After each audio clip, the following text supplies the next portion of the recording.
di atas keizinan daripada Allah, Allah Azza wa Jalla merezekikan kita bertemu pada hari ini. Walaupun kalau ikut jadual kita, patut kita bertemu hari Khamis depan, tak? Tapi disebabkan mulai hari Ahad ini bermula majlis pembacaan Sahih Al-Imam Al-Bukhari yang dianjurkan oleh Yatim, silap saya, Temu Kajian Malaysia kita, bermula daripada hari Ahad ni sampai 21 hari bulan. Jadi saya pun batalkan semua kuliah-kuliah saya sebab saya akan berkampung di sini untuk hadir dalam majlis tersebut, supaya direzekikan dapat mendengar Sahih Al-Bukhari dari awal sampai akhir. Walaupun sedih juga kerana 3 hari akhir tu saya terpaksa balik ke Perak kerana dah ada set program di Pangkor. Tapi maknanya ma la yudraku kulluhu la yutraku julluh. Kalau tak dapat semua, jangan ditinggalkan semua. Jadi oleh kerana hari Khamis akan datang tu termasuk dalam 10 sampai ke 21 tu, setelah berbincang, Alhamdulillah kita boleh anjakkan awal sikit.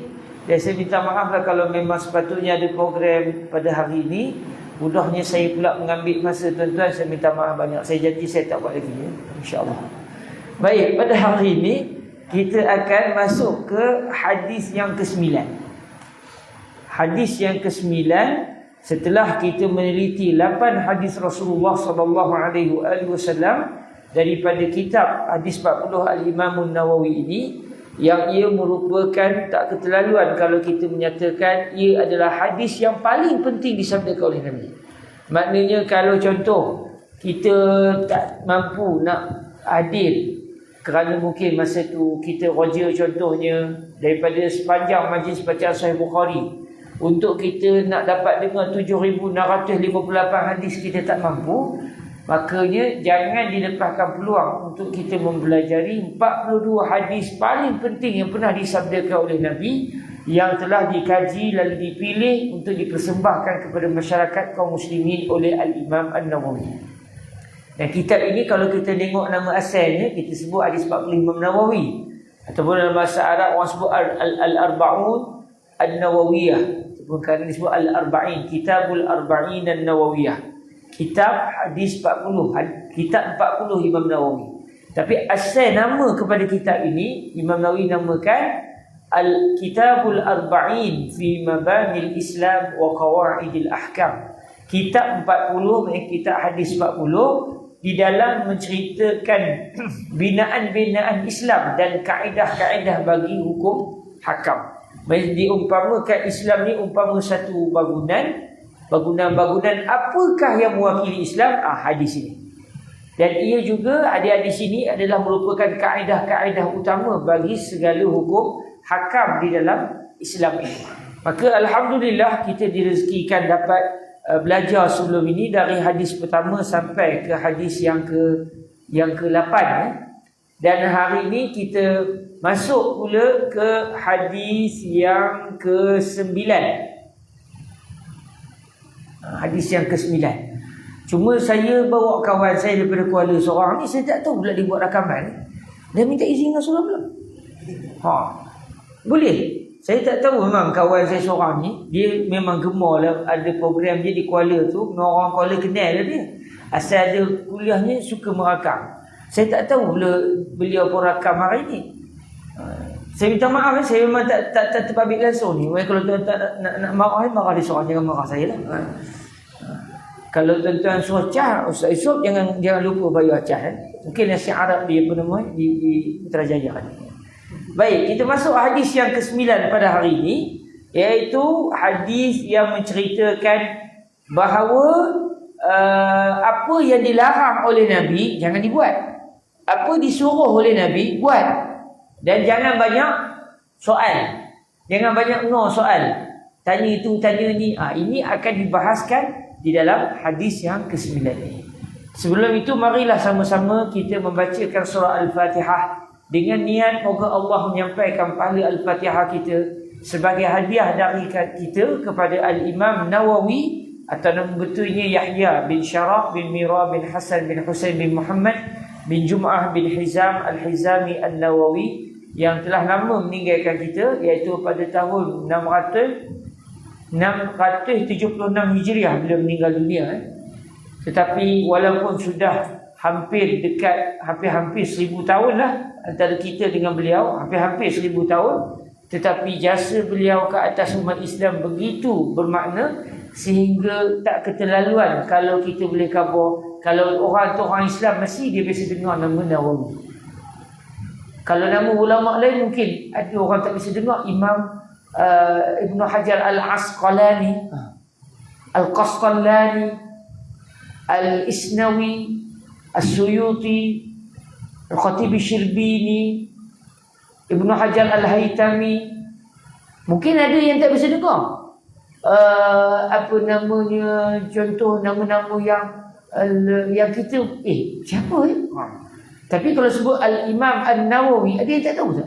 Tak bisa dengar, first time dengar ada orang nama Nawawi. Mungkin kalau kita tanya kepada rata-rata orang Islam, dia pun pernah tahu tentang Al-Imam An-Nawawi walaupun sekadar nama.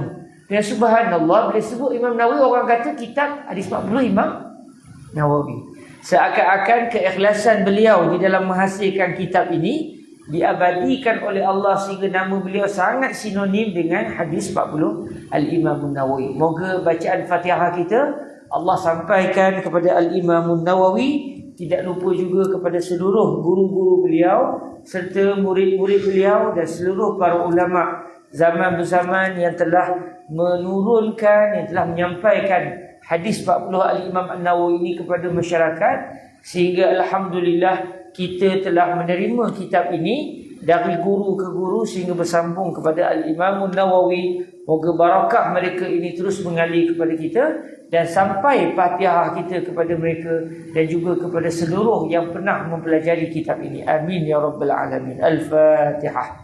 A'udzubillahi minasyaitonirrajim. Bismillahirrahmanirrahim. Alhamdulillahi rabbil alamin. Ar-Rahmanir-Rahim. Maliki yaumiddin. Iyyaka na'budu wa iyyaka nasta'in. Ihdinas siratal mustaqim. Alaihim ghairil maghdubi alaihim waladdallin. Amin. Bismillahirrahmanirrahim. Al-Imam An-Nawawi Muhyiddin, atau nama betul beliau Yahya bin Syaraf bin Mira rahimahullahu azza wa jalla wa radhiyallahu anhu. Semoga redha Allah dan kasih Allah diberikan kepada beliau, juga kepada guru-guru beliau dan murid-murid beliau, kepada seluruh para ulama dan seluruh kaum muslimin yang telah mendapat manfaat daripada kitab ini dan kitab-kitab lain yang dikarang oleh Al-Imam An-Nawawi. Allahumma amin. Kata Al-Imam An-Nawawi, Al-Hadithut Tasi' An Abi Hurairah Abdurrahman ibn Sakhr radhiyallahu anhu qala sami'tu Rasulullah sallallahu alaihi wa alihi wasallam yaqul ma nahaytukum anhu fajtanibuhu wa ma amartukum bihi faf'alu minhu mastata'tum. Sebahagian riwayat hadis fa'tu minhu mastata'tum. Yang diriwayat di sini mana didatangkan riwayat faf'alu minhu mastata'tum.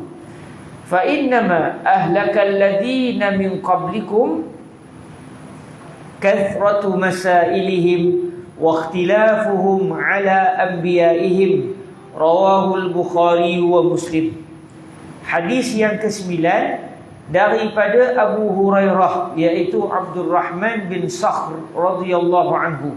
Semoga Allah meridai beliau dan moga Allah memberikan keampunan kepada Sayyidina Al-Imam Abu Hurairah dan juga kepada ibu beliau dan kepada kita semua. Antara kemuliaan yang diberikan oleh Allah kepada Sayyidina Abu Hurairah, atau nama betul beliau Abdul Rahman, itu nama setelah masuk Islam. Kalau sebelum Islam dikatakan nama beliau adalah Abdul Syams, hamba matahari. Orang Arab dulu dia menisbahkan nama dia hamba matahari lah, hamba Al-Lail lah, hamba Al-Uzza lah. Kadang-kadang dinisbahkan kepada sembahan yang dia sembah sebelum masuk Islam. Kadang-kadang nama dia itu sengaja dijadikan nama yang menggerunkan orang. Apa nama kau anak kamu? Anak aku nama Syaitan. Oh, Syaitan. Siapa nama ni? Singa. Ya Allah. Nama apa ni? Sakhr, batu besar. Dia tak ada nama seorang yang lembut, sopan santun, tak ada. Orang Arab tak suka nama begitu. Tapi bila Islam datang, tukar supaya kita namakan anak-anak kita dengan nama-nama yang baik, bukan nama-nama yang menggerunkan, yang tak elok didengar. Dia punya fikir masa tu, kalau nama anak ni menakutkan, nama anak lelaki tu menakutkan, kalau berlaku perang, dia menimbulkan kegerunan di hati musuh. Bila tengok satu, sebab dalam perang tu biasanya ada cabar-mencabar sebelum perang beramai-ramai. Sebelum perang ramai-ramai, biasanya akan ada seorang melau. Siapa nak lawan dengan aku? One by one. Sebelum perang ramai-ramai. Jadi orang tadi tu siapa? Tu syaitan. Ya Allah, nama pun syaitan. Jadi menimbulkan kegerungan. Tu siapa nama? Asad. Singa.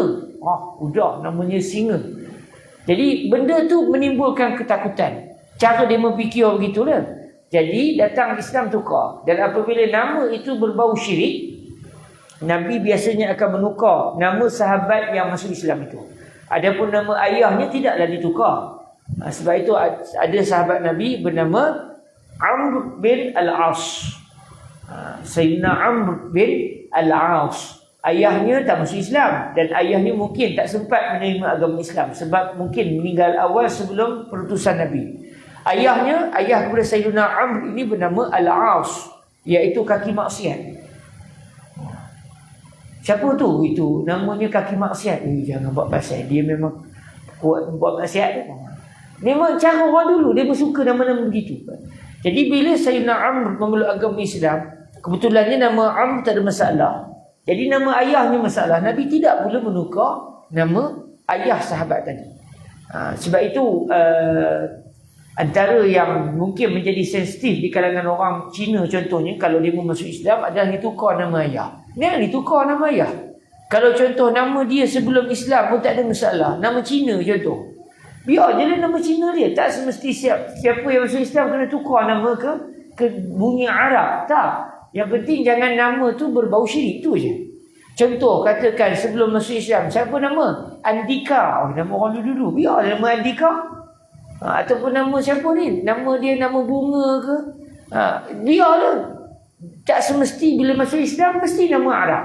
Tapi kita dah biasanya kita menamakan anak kita dengan nama-nama yang baik dan biasanya menggunakan bahasa Arab. Tapi kalau tengok orang tua-tua kita dulu, zaman-zaman dulu, siapa nama? Hitam kadang-kadang ya. Cik putih lah, apalah. Dia mudah macam puah saya nama Siti Hawa. Dia bertulis tu Tiawa. Udah ni bunyi Indonesia betul. Dah puah saya pun lahir di Indonesia. Di Tanah Minang di Indonesia. Tiawa, maknya nama siapa? Nama bulan. Yang perempuan saya nama bulan. Sebab apa? Cantik, biar cantik macam bulan. Dia orang faham gitu. Ayahnya nama Bulin. Bulan binti Bulin. Bila tengok dia kubur arwah nyang saya tu, kadang-kadang kita pun nak tergelak. Mak nama dia Bulan binti Bulin. Kalau orang pelak, orang perak pula. Bulin ni lain pun maksud dia. Tak tahulah apa yang dimaksudkan oleh nyang saya. Ketika apa namanya, nyang-nyang di atas menamakan nama anaknya dengan nama Bulin. Kalau orang perak jangan nama Bulin. Kejut dia pun. Nak katanya orang Arab ataupun orang Islam ni, yang penting namanya elok. Tak semesti kena nama Arab. Dan tak perlu diubah nama ayah. Walaupun nama ayah tu nama teruk. Kalau ayahnya tak masuk Islam, biarlah itu nama ayah dia. Sebab tu tak ditukar nama para sahabat semuanya bin Abdullah. Tak. Tak perlu ditukar. Sebab itu kadang-kadang mungkin kalau mungkin orang dulu dia nak biar nampak macam orang Islam, nampak macam Arab-Arab sikit, tapi dia boleh menimbulkan sensitif di kalangan masyarakat bukan Islam yang ada keluarga mereka meluk agama Islam, seolah bila masuk Islam putih keluarga. Dah nama ayah pun dah lain. Maksudnya bukan ayah dah seakan-akan. Jadi tak jadi. Dia bukan satu perkara yang ada tuntutan dari sudut syarak, cuma adat orang-orang dulu. Jadi kalau nak ikutnya tak ada tuntutan. Sebab para sahabat tak ada pun ayah ni semua nama bin Abdullah. Umar bin Abdullah, Abu Bakar bin Abdullah, semuanya nama Abdullah tak ada. Tetap nama ayah dia pun yang asal. Dan Sayyidina Abu Hurairah tu gelaran. Nama betul beliau sebelum Islam Abdu Syams bin Sakhr. Abdu Syams bin Sakhr. Ayah kepada Sayyidina Abu Hurairah ni namanya Sakhr, iaitu batu besar. Dan tak ditukar namanya. Cuma bila Sayyidina Abu Hurairah masuk Islam, ditukar daripada Abdu Syams kepada pandangan kuatnya ditukar kepada Abdul Rahman, hamba kepada Ar-Rahman. Dan semua nama-nama Yang sebelumnya ada kalimah abdu dan disandarkan kepada Allah dan atau nama-nama Allah yang lain, semua itu adalah di antara nama-nama Rasulullah sallallahu alaihi wasallam. Jadi kalau menurut guru saya Fadilatul Syekh Yusri bin Rushdi, nama Nabi ni banyak, antaranya Abdullah, Abdul Rahman, Abdul Malik, Abdul Qudus, Abdul Wahab, Abdul Razzaq. Yang kita orang Melayu kita suka nama Muhammad, Abdul Rahman. Abdul Rahman itu apa semua tu? Abdul Razzaq, Abdul Rauf itu semua salah satu nama Rasulullah sallallahu alaihi wasallam. Jadi ditukar nama Sayyidina Abu Hurairah daripada Abdul Syams kepada Abdul Rahman bin Sakhr. Cumanya glamour Sayyidina Abu Hurairah ni dengan gelaran Abu Hurairah kerana beliau pernah meletakkan seekor kucing dalam lengan jubah beliau. Orang dulu dia punya lengan jubah besar. Kalau tuan-tuan tengok ulama-ulama Arab ataupun ulama-ulama Azhar, dia pakai jubah, lepas tu dia pakai satu lagi jubah. Orang kata jubah imam tu ya. Dia punya lengan dia agak besar. Jubah lengan kita kecil je. Jangankan kucing, tikus pun tak boleh masuk rasa lengan jubah saya ni. Tapi orang Arab tu dia lengan dia besar. Jadi boleh masuk. Dan tujuan dia berlengan besar tu kadang-kadang dia nak pergi mana-mana, dia nak letak kitab senang. Sambil berjalan dia meletak selit kitab tu sambil dia pegang. Jadi sambil berjalan kitab dalam lengan jubah. Nak keluar. Dah selesai baca letak balik. Jadi mudah. Tak adalah kena pikul itu contohnya lah.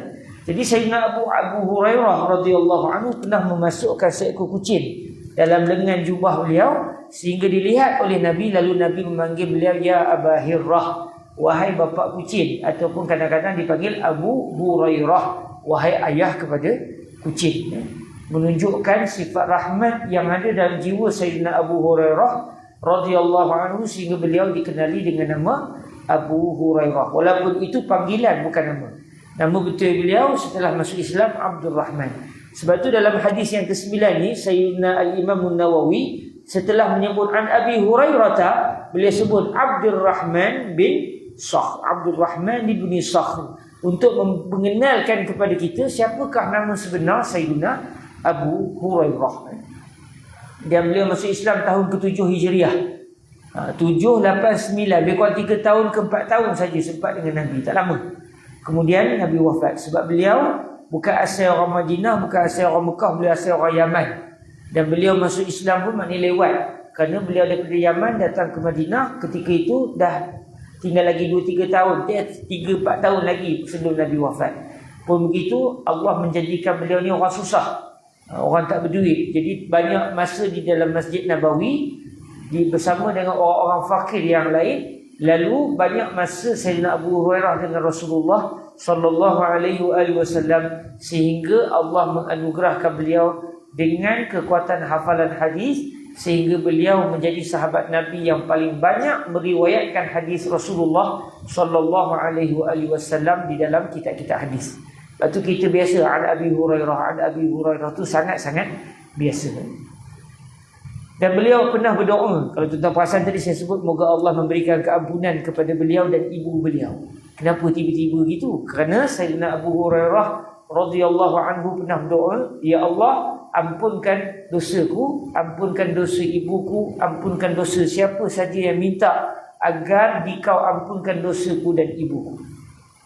Jadi sebenarnya kita nak masuk dalam doa Sayyidina Abu Hurairah kerana doa orang-orang saleh ni dah makbul, apatah lagi doa seorang sahabat Nabi yang terkenal seperti Sayyidina Abu Hurairah. Jadi beliau pernah memohon, ya Allah, ampunkan dosaku, ampunkan dosa ibuku. Dan ibu beliau pun menjadi salah seorang sahabat Nabi SAW. Walaupun lambat juga bermeluk agama Islam. Pada asalnya tak nak masuk Islam. Dipujuk oleh Sayyidina Abu Hurairah. Akhirnya dengan berkat doa Rasulullah SAW, akhirnya beliau memeluk agama Islam. Jadi Sayyidina Abu Hurairah pernah berdoa, ya Allah, ampunkan dosaku, ampunkan dosa ibuku dan dosa siapa saja yang minta agar aku dan ibuku diampunkan dosa. Jadi sebab itu, kalau saya sendiri bila an Abi Hurairah, saya akan ambil peluang, Allahumma ighfir lahu wa li ummihi. Ya Allah, ampunkan dosa beliau dan dosa ibu beliau. Walaupun kalau nak ikut adatnya, apa sangat dosa Sayyidina Abu Hurairah dengan ibu beliau. Apa dosa yang tuan-tuan Sayyidina Abu Hurairah pernah buat? Tuan-tuan tak ada. Walaupun bukan maksum, tetapi orang yang dekat dengan Tuhan ni Tak tahulah ada kesalah dema dengan Tuhan yang sampai Tuhan tak ampunkan dosa kalau ada. Kita punya dosa banyak. Jadi sebenarnya kita nak kita ini diampunkan dosa-dosa kita oleh Allah dengan berkat doa daripada sahabat Nabi tadi. Dan dalam hadis ini kata beliau, saya telah mendengar Rasulullah sallallahu alaihi wasallam bersabda, "Ma nahaitukum anhu fajtanibuhu." Apa sahaja yang saya telah larang kamu semua daripada melakukannya, maka kamu semua jauhilah perbuatan tersebut. Apa sahaja yang kata Nabi, aku larang kamu semua daripada buat benda itu, jangan kamu buat. Apa yang dilarang, tinggalkan semua. Baik, di sinilah kenapa Nabi mulakan apa yang aku larang jangan buat. Lepas tu Nabi sebut, wa ma amartukum bihi faf'alu minhu mastata'tum. Apa pula yang aku suruh kamu buat, buatlah berdasarkan kemampuan kamu. Awal sekali Nabi kata, yang aku larang jangan buat, kamu jangan buat. Jangan buat benda yang dilarang oleh Nabi. Sebab sebenarnya antara melakukan perbuatan dengan tidak melakukan perbuatan lagi mudah meninggalkan perbuatan. Jangan buat itu je. Tak perlu kepada apa-apa tenaga pun. Tapi kalau nak buat, perlu kepada usaha, tenaga. Nak sembahyang, kena ambil wudu, kena angkat takbir, kena ambil masa dalam sembahyang, kena rokok, kena sujud. Baik, kita kena melakukan perbuatan. Tapi kalau meninggalkan sesuatu perbuatan, apa susah? Duduklah senang. Nabi kata jangan minum arak, jangan pergi dia arak, duduk di rumah, cari gebor, merolong, tidur. Contoh tak? Maknanya kita buat apa saja perbuatan selain daripada minum arak, selain daripada berjudi, selain daripada itu ini yang dilarang oleh Nabi. Sebab itu Nabi memulakan dengan apa saja yang aku larang kamu semua daripada melakukannya, maka jangan buat. Sebab dia sebenarnya mudah. Secara konsepnya mudah. Jangan buat. Tetapi benda yang mudah itu pun jadi payah. Betul tak? Sebab apa? Kita berlawan dengan hawa nafsu kita. Berlawan dengan hawa nafsu ni, benda yang patut senang pun mudahnya jadi payah. Ketar-ketar dia contoh, ya Allah, tangan ni dah menggeletar. Kenapa? Nampak gaya kena pergi minum arak ni. Udah geletar tangan ni. Udah dia pula terpaksa membuat perbuatan style enjin. Tengok duit dalam Maybank ada cukup ke tidak. Nak transfer, nak beli arak. Lepas tu malu ke orang, terpaksa nyorok pula kan. Ada orang perasan, mak, orang suruh minum arak. Udah kena nyorok. Kena pergi berjalan jauh sikit biar orang tak kenal. Banyak kerja dia kena buat untuk mencari murka Tuhan. Beria dia nak cari murka Tuhan.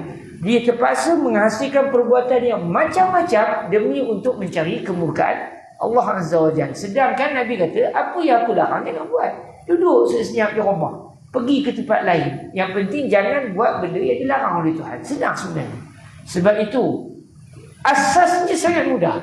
Tetapi itulah, innan nafsa la'ammaratun bisu'. Benar-benar nafsu itu sangat-sangat mengajak kamu kepada benda jahat.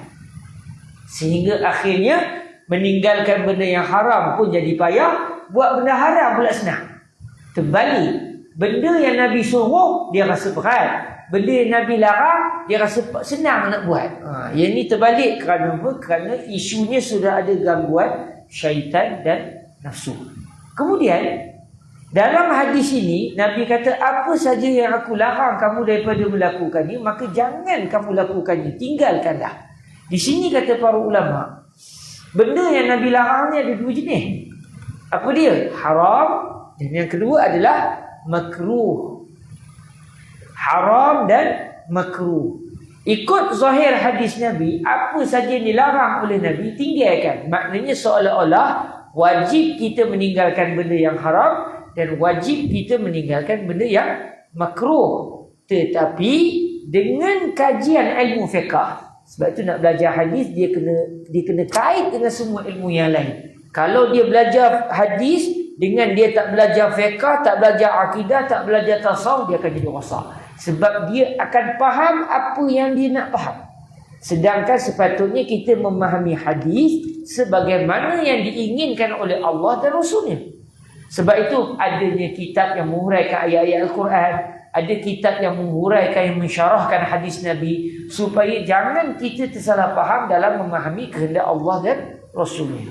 Jadi apabila Nabi khabar jangan buat benda yang aku larang, maka setelah dibandingkan, dimeserakan dengan ilmu fiqh, bererti segala benda yang statusnya adalah haram dibuat. Tak ada istilah saya ni tak mampu meninggalkan arak, jadi saya akan cuba sikit-sikit. Biasa minum 3 botol, hari ni saya minum sebotol dulu. InsyaAllah halal kan? Berdasarkan kemampuan. La yukallifullahu nafsan illa wus'aha. Tuhan tak mempertanggungjawabkan berdasarkan kemampuan. Saya tak mampu nak meninggalkan arak sepenuhnya, jadi saya minum sebotol dulu. Kalau besok tiba-tiba 2 botol, minta macam mana nak buat? Udah nasib. Dalam Islam tidak. Dalam Islam patutnya tinggalkan semua sekali. Cuma dari sudut, kalaulah memang dia tak dapat tinggal kerana dia baru masuk Islam, imannya begitu lemah, maknanya kita pejam mata je lah. Walaupun kita tahu benda tu salah, kerana apa? Kita suruh tinggal pun dia tak mampu lagi. Maknanya dari sudut itu melihat kepada akhafud dararain. Contoh satu orang, dia kata, Ustaz, awak teringin benar nak masuk Islam, tapi satu je benda ni, awak orang tak boleh meninggal arak. Boleh tak awak masuk Islam tapi nak minum arak? Kalau kita kata tak boleh, maka dia tak masuk Islam, ketika tu dia jadi isu lain, iaitu isu pertembungan di antara mana satu lebih mudarat. Dia menjadi Muslim tapi minum arak, atau dia minum arak dan dia tak jadi orang Islam. Dalam situasi ini, lagi elok dia jadi orang Islam tapi minum arak daripada dia tak masuk agama Islam. Jadi ketika itu, kita kamu masuk dalam Islam, kamu nak minumlah, tak apalah. Bukan kerana kita redha dengan maksiat, tetapi demi untuk mengelakkan kemudaratan yang lebih besar. Sebab itu dalam ilmu qawaid fiqhiyah dia ajar, kalau bertembung 2 kemudaratan dan dua-dua tak dapat dielakkan, kita terpaksa pilih kemudaratan yang lebih ringan demi mengelakkan kemudaratan yang lebih berat. Cuma secara konsep sepatutnya macam mana dalam Islam, benda yang dilarang oleh syarak, tak ada istilah tak ada diskaun ke? Saya babi tak boleh makan, tapi nak makan sup kepala babi je. Daging tak makan, nak makan sup kepala je. Boleh tak? Dalam Islam tak boleh. Kalau dah haram, haram lah. Sebab benda haram wajib ditinggalkan secara total. Ada satu lagi benda yang Nabi larang, tetapi berdasarkan kajian fiqh, para ulama kita mendapati benda yang dilarang oleh Nabi itu tidak sampai ke status haram, tetapi status makruh. Dalam hadis Nabi tak kata hadza makruh. Nabi tak kata perbuatan yang aku larang ni makruh. Tetapi kajian para ulama fiqh untuk dia menjelaskan kepada masyarakat yang mana haram, yang mana makruh, maka dia akan tengok dalil-dalil fiqh yang lain untuk dia kenal pasti mana satu yang haram, mana satu yang makruh, supaya kita tahu yang mana haram, yang mana makruh. Kerana kalau kita baca dalam hadis secara zahir, akan berlaku larangan. Contoh, minum sambil berdiri, Nabi larang ke tidak? Nabi larang. Nabi tak bagi minum diri, sampai Nabi khabar kepada Sayyidina Umar bin Al-Khattab, kalau kamu makan atau minum diri, muntahkan balik apa yang kamu makan, apa yang kamu minum itu. Apa yang kita faham? Haram. Maknanya kalau berpada dengan hadis itu saja, kita akan nampak, oh ni Nabi larang ni benda haram. Tak semestinya benda Nabi larang akan jadi haram. Macam mana kita nak tahu? Merujuk kepada kitab-kitab fiqh. Apabila kita selak kitab fiqh, ulama mengatakan minum diri tak sampai ke tahap haram, dia sampai ke tahap makruh semata-mata. Cuma kadang-kadang kalau kitab fiqh yang kita baca itu kitab ringkas, tidaklah yang menulis itu mendatangkan kerana dalil gini. Sebab itu antara masalah zaman hari ini pula, dia baca kitab fiqh yang kecil, tak apa. Udahnya dia kata, macam mana boleh tak haram tak? Nabi larang. Boleh pula mandai-mandai kata makruh. Udah disalahkan para ulama. Sedangkan para ulama kita suatu menghasilkan kitab fiqh yang berstatus kecil ini, tidak yang besar-besar tu, tujuannya untuk menerangkan hukum, bukan nak menjelaskan dalil. Kalau nak tahu dalil yang lebih terperinci, yang lebih dalam, kamu buka lah kitab yang besar lagi, akan dibahas dalam mana buktinya. Contoh, bila kita buka contoh kitab yang besar-besar seperti kitab Al-Majmu', kita akan dibahaskan di situ. Mengapa tidak jadi haram, hanya makruh? Akan didatangkan kerana Nabi SAW pernah minum air Zam-Zam di Mekah dalam keadaan diri. Jadi ketika itu bertembung di antara larangan Nabi tak bagi minum diri, tiba-tiba Nabi sendiri minum diri. Maka timbul satu isu lagi pula, adakah Nabi melakukan perkara yang haram? Mustahil. Maknanya bila Nabi minum diri dan Nabi tak akan buat benda yang haram, berarti minum diri tidak haram. Atau boleh minum? Jangan minum kalau boleh. Kenapa? Nabi larang. Atau kenapa Nabi diri? Dia akan bahaskan panjang. Contohnya ulama akan kata, kadang-kadang Nabi melakukan perbuatan yang Nabi larang untuk menjelaskan kepada kita perbuatan yang dilarang itu tidak sampai ke tahap haram. Kerana kalau haram tak akan dibuat sama sekali oleh Nabi. Tapi kalau Nabi larang, tiba-tiba Nabi buat sekali dua, Nabi nak khabar ke sahabat, jangan kamu faham benda tu haram, dia makruh. Tapi Nabi melakukan perbuatan itu untuk menjelaskan hukum yang ia tidaklah sampai ke tahap haram. Jadi kalau balik ke hadis yang sedang kita belajar ini, Nabi kata, segala yang aku larang kamu semua daripada melakukannya, maka tinggalkanlah. Okey, tinggalkanlah di sini, apa yang akan kita faham? Perbuatan haram wajib ditinggalkan. Perbuatan yang makruh eloklah ditinggalkan. Sebab perbuatan makruh ini, kalau kita meninggalkan perbuatan itu kerana Allah, kita mendapat pahala. Tapi kalau kita buat juga, tidaklah berdosa. Contoh, sebelum datang ke masjid, dibantai hisap rokok dulu, atau dibantai makan petai, jerin ke apa, makanan yang berbau tu, bantai yang apa, cincaluk ke apa, udahnya jumpa dengan orang ramai-ramai dalam masjid. Bila amin saja, makmum 2-3 saf dengan dia, udah pening. Okey, apa perbuatan dia tadi? Makan benda yang berbau sebelum datang ke masjid. Nabi larang, tetapi kajian dari sudut fiqh tidaklah sampai mengatakan ia diharamkan. Berdosa orang tadi? Tak berdosa. Atau elok ke dia buat itu? Jawapannya tidak. Sepatutnya tidaklah dia melakukan perbuatan demikian, kerana ia adalah perbuatan yang makruh. Dan makruh ini, nama makruh ni kalau ikut dalam bahasa Arab, maksudnya perbuatan yang dibenci, yang tidak disukai. Maknanya Allah dan Rasul tidak suka perbuatan itu. Cuma tak suka Allah dan Rasul terhadap perbuatan itu, taklah sampai kalau kamu buat juga berdosa, dapat azab api neraka. Tidak. Dia hanya Tuhan tak gemar, Nabi tak suka, gitu saja. Tidaklah sampai kepada dosa. Jadi sabdaan Nabi, fajtanibu, jauhilah perkara yang Nabi larang, dia akan pergi kepada dua status ini. Perbuatan haram wajib ditinggalkan. Perbuatan yang makruh eloklah ditinggalkan. Dan inilah bila perbuatan makruh buat tak apa tapi elok ditinggalkan. Maka di sinilah yang diajar dalam ilmu tasawuf, supaya kita kena pastikan sampai kepada maqam, sampai pada kedudukan apa?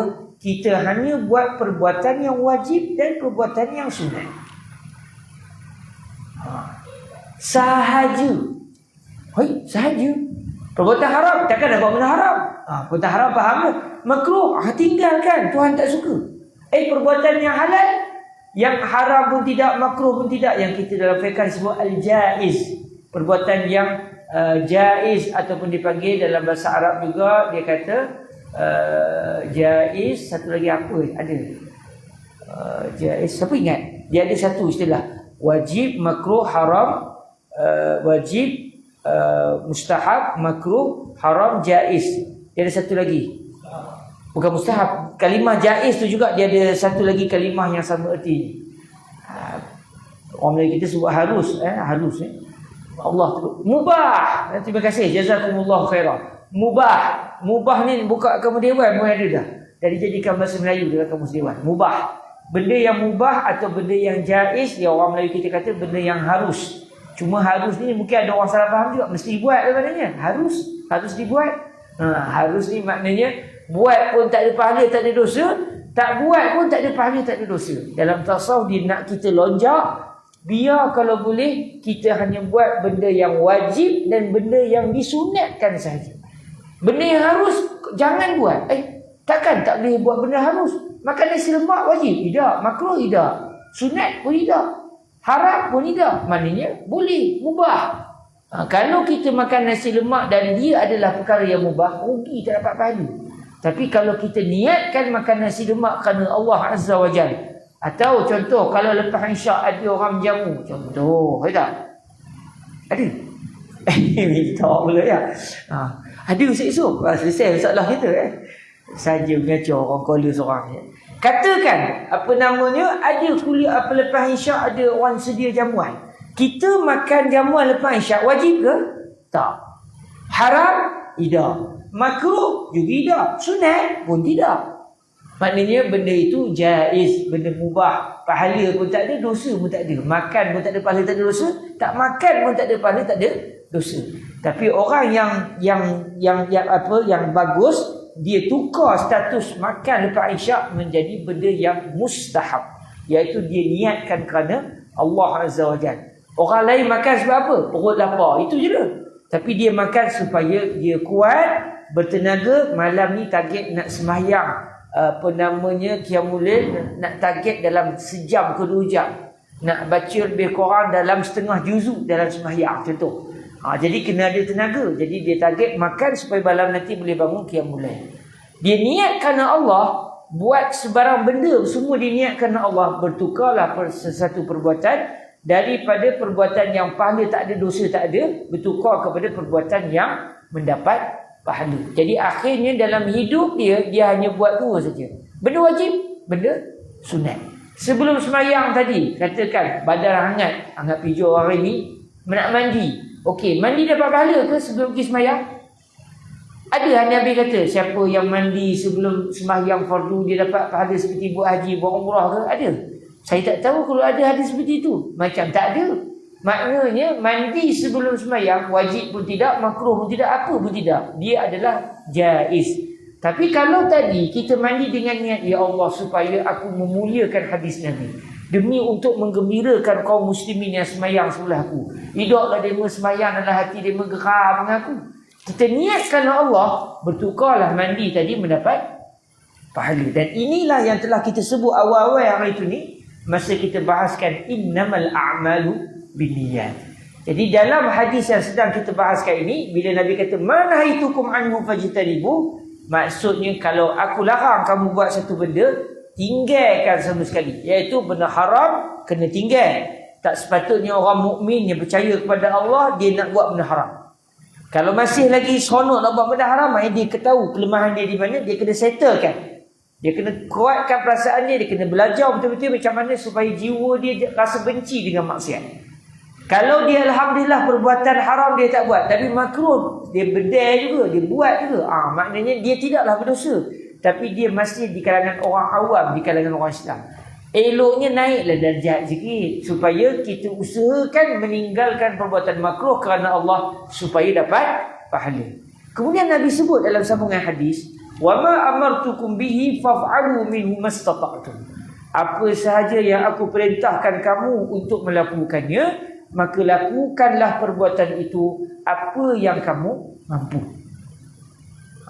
Kalau kita baca kitab Al-Azkar, tuan-tuan, disebut pelbagai zikir-zikir, doa-doa yang diajar oleh Nabi SAW. Banyak tak? Banyak. Nabi buat tu supaya kita buat? Banyak maknanya. Larat kita nak buat semua? Ikut kemampuan. Berasa lalu nak buat semua, ahlan wa sahlan, marhaban, bagus. Berasa tak lalu, banyak kerjanya. Kalau dia nak baca Quran sampai 3 juzuk, tak sempat. Dia pula pergi kerja pagi-pagi, balik pun lewat.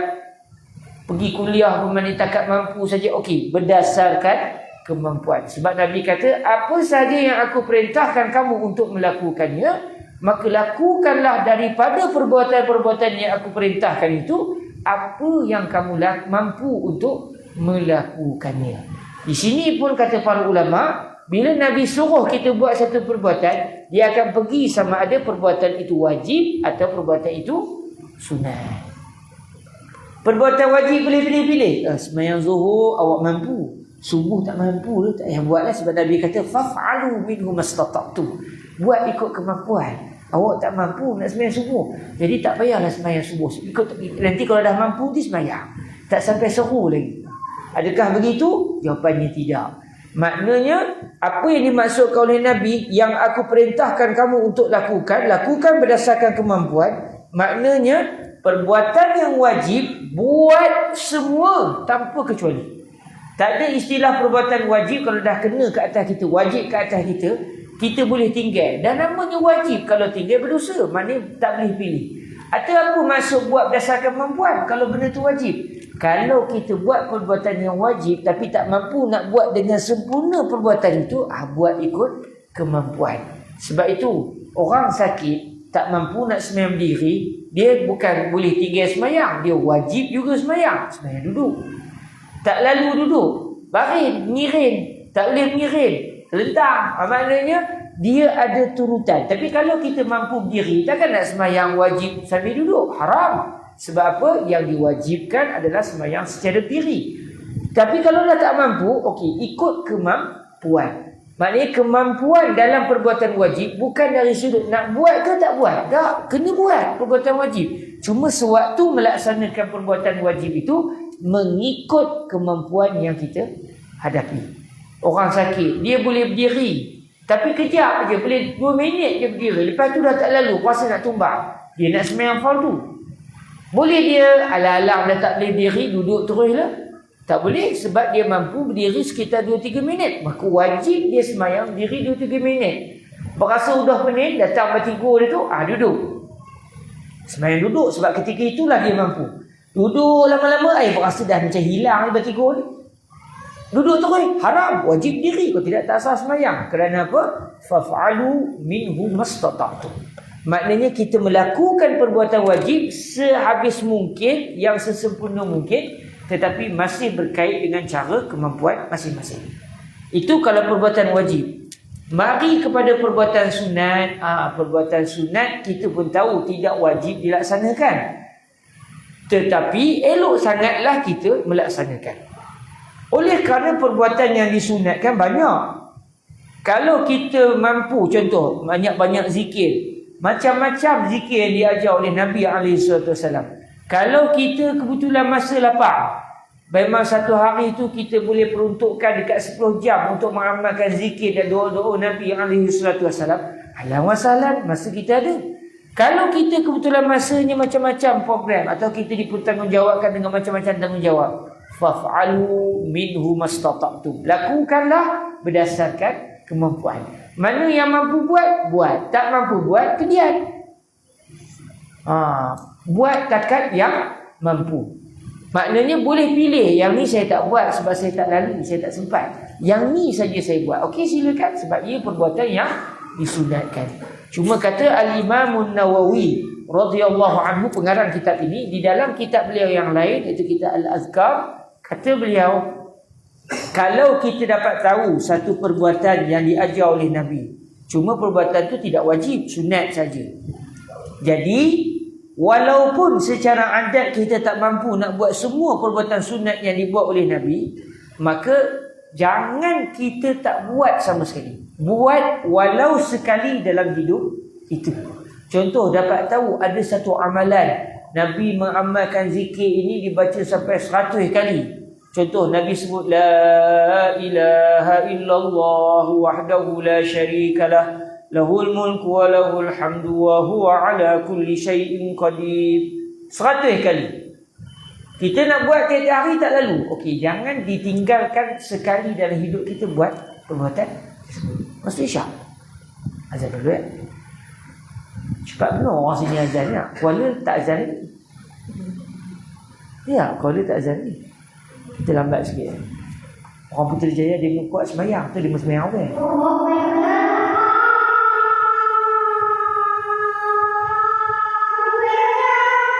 Allahu akbar, Allahu akbar.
sayyidina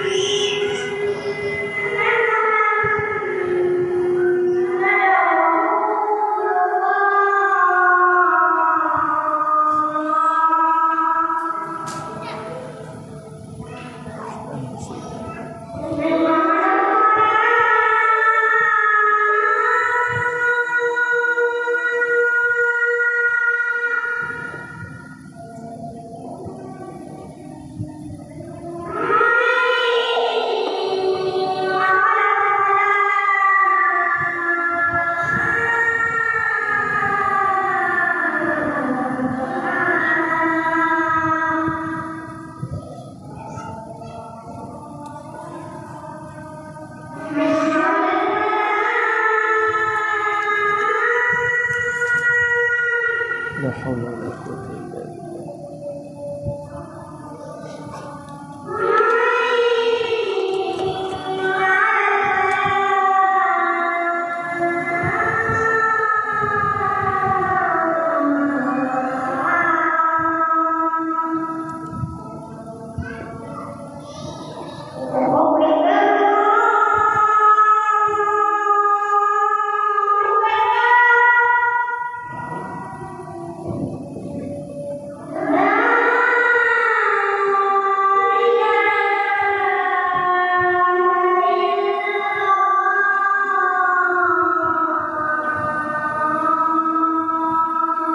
وأنا أشهد أن لا إله إلا الله وحده لا شريك له وأن سيدنا محمدا عبده ورسوله رضيت بالله ربا وبسيدنا محمد رسول الإسلام دينا اللهم رب هذه الدعوة التامة والصلاة القائمة آت سيدنا محمدا الوسيلة والفضيلة والدرجة الرفيعة وبعث مقاما محمودا الذي وعدت إنك لا تخلف الميعاد وصلى الله على سيدنا ومولانا محمد وعلى آله وصحبه وبارك وسلم. Baik, tuan-tuan yang dirahmati Allah Azza wa Jal, mari kita dah nampak dah. Wa ma amartukum bihi faf'alu minhu mastata'tum. Apa yang saya perintahkan kamu untuk melakukannya, maka lakukanlah daripada perintah-perintah tersebut apa yang kamu mampu, iaitu perbuatan yang diwajibkan, wajib kita buat. Tadi istilah saya nak buat benda wajib ni, yang ni saya tak nak buat. Cuma ketika melaksanakan perbuatan yang wajib itu berdasarkan kemampuan.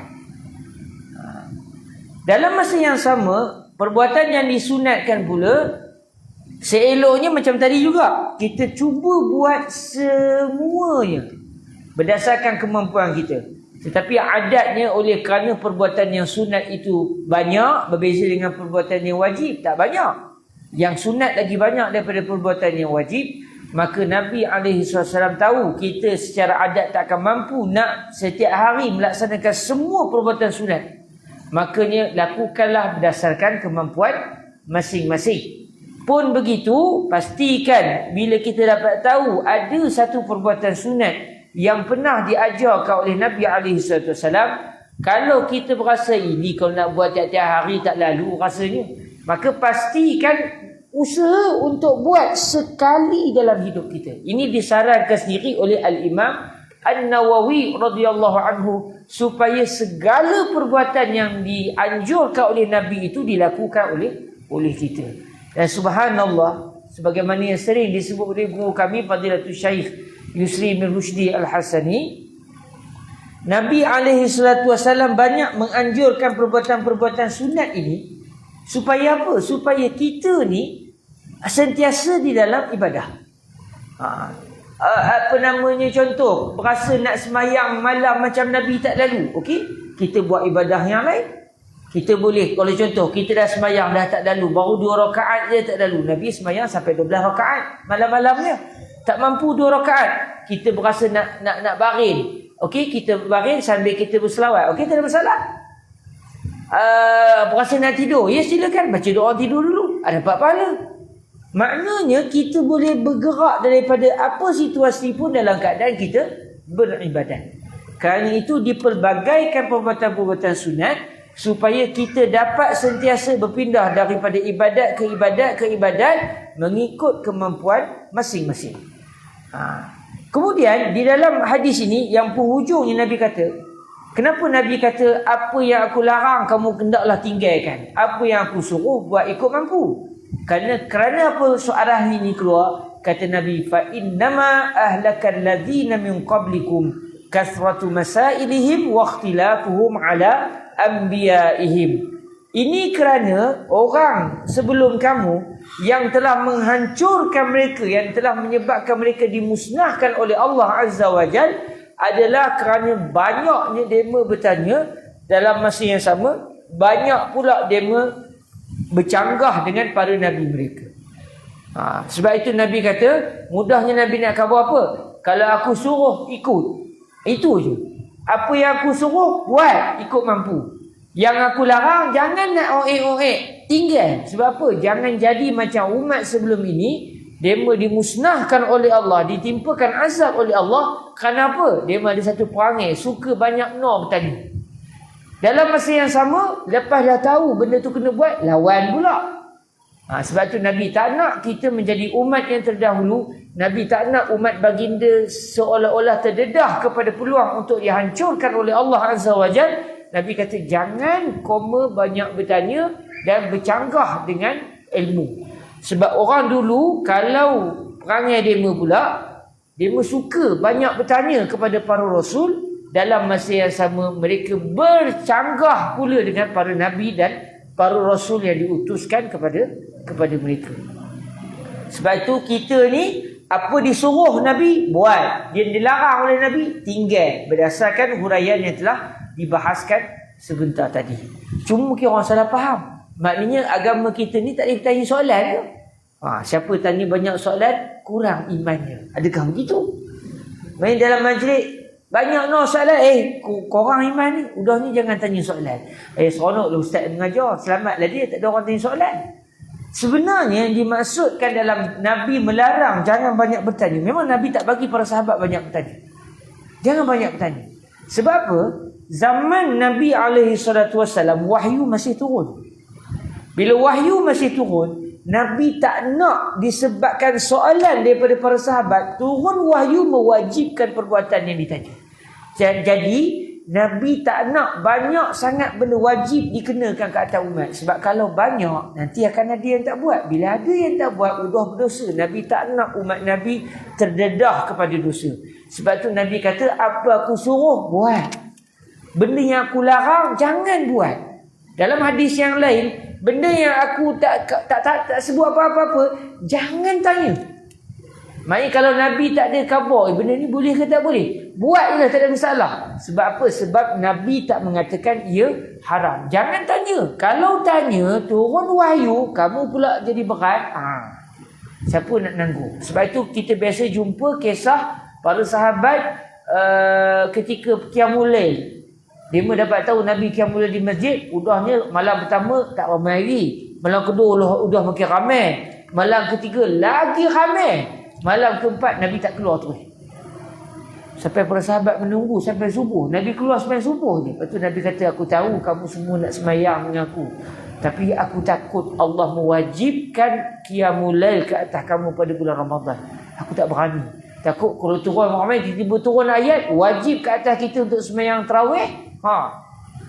Mesti akan ada yang tak buat. Bila ada yang tak buat, itu berdosa. Maka Nabi SAW tak bagi para sahabat bertanya pada zaman baginda.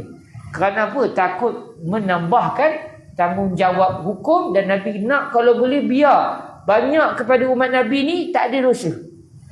Sebab itulah Nabi kata, orang terdahulu dema banyak bertanya. Kemudian dah turun hukum, kata wajib tak nak buat. Sudah berdosa. Sebab itu Nabi melarang para sahabat daripada bertanya. Tetapi bukan maksudnya kalau tak faham tak boleh tanya. Sebab itu kadang-kadang Sayyidatuna Aisyah contohnya, Sayyidina Umar contohnya, kalau kita baca dalam hadis, mereka bertanya soalan kepada Nabi. Kenapa? Mereka tak faham apa maksud Nabi. Lalu mereka bertanya. Bertanya soalan itu adalah di antara cara untuk mendapatkan ilmu. Sebab itu cara untuk mendapatkan ilmu adalah bertanya.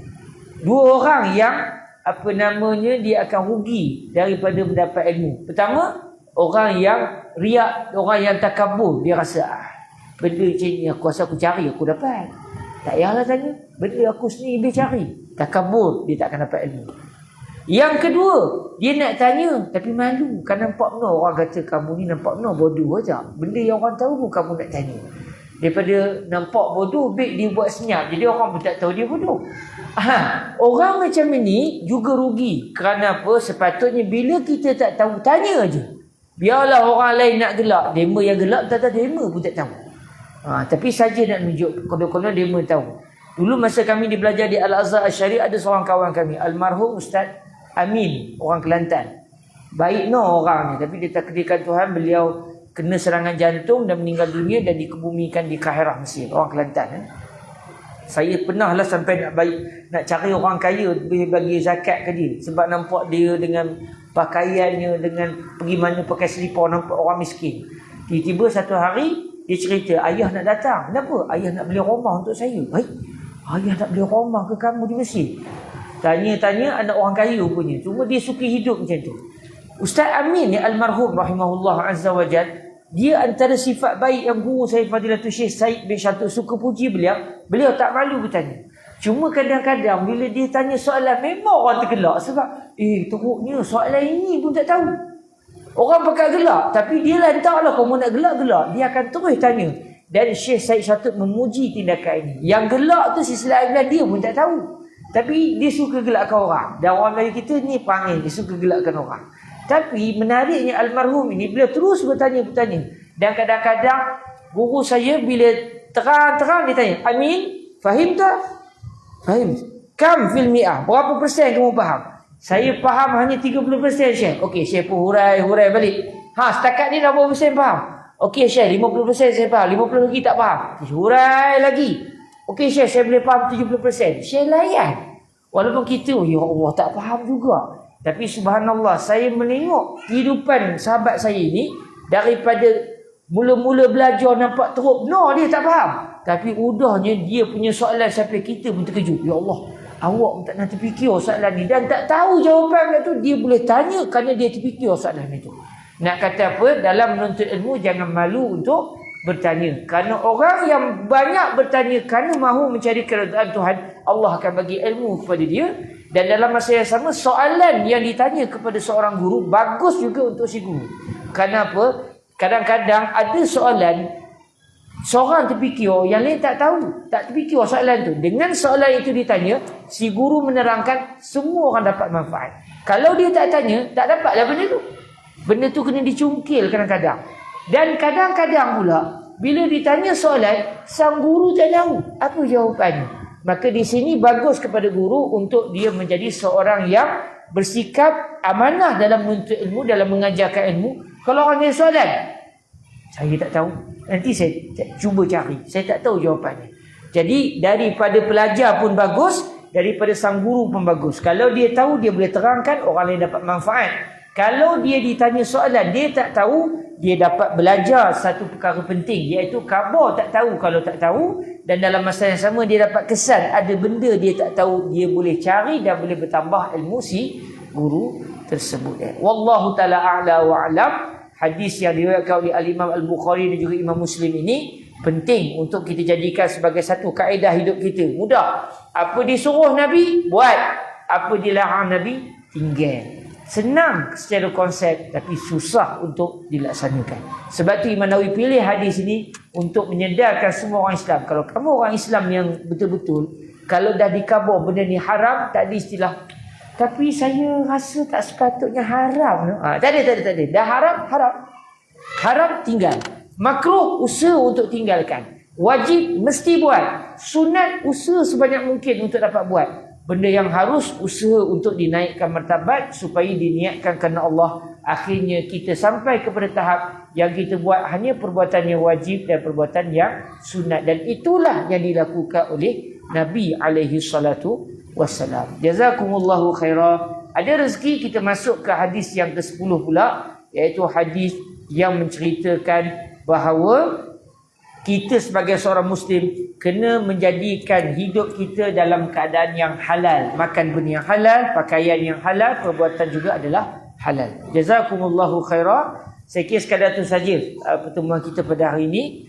Nampaknya tuan-tuan pun tak nak tanya soalan tu. Mungkin risau, tanya soalan nampak lemah iman ke, saya tak tahulah. Atau mungkin tuan-tuan mendahulukan yang lebih penting, iaitu apa? Kalau banyak tanya soalan, lambat kepada majlis yang seterusnya. Jadi sekadar tu saja. Ada rezeki bertemu lagi. Jazakumullahu khairah. Kita tangguhkan dengan sama-sama kita berselawat ke hadrat Nabi Muhammad sallallahu alaihi wa alihi wasallam. اللهم صل أفضل صلاة على أسعد مخلوقاتك سيدنا محمد وعلى آله وصحبه وسلم عدد معلوماتك ومداد كلماتك كلما ذكرك الذاكرون وغفل عن ذكره الغافلون اللهم صل أفضل صلاة على أسعد مخلوقاتك سيدنا محمد وعلى آله وصحبه وسلم عدد معلوماتك ومداد كلماتك كلما ذكرك الذاكرون وغفل عن ذكره الغافلون اللهم صل أفضل صلاة على أسعد مخلوقاتك سيدنا محمد وعلى آله وصحبه وسلم عدد معلوماتك ومداد كلماتك كلما ذكرك الذاكرون وغفل عن ذكره الغافلون سبحانك اللهم وبحمدك أشهد أن لا إله إلا أنت أستغفرك وأتوب إليك بسم الله الرحمن الرحيم والعصر إن الإنسان لفي خسر إلا الذين آمنوا وعملوا الصالحات وتواصوا بالحق وتواصوا بالصبر جزاكم الله خيرا السلام عليكم ورحمة الله وبركاته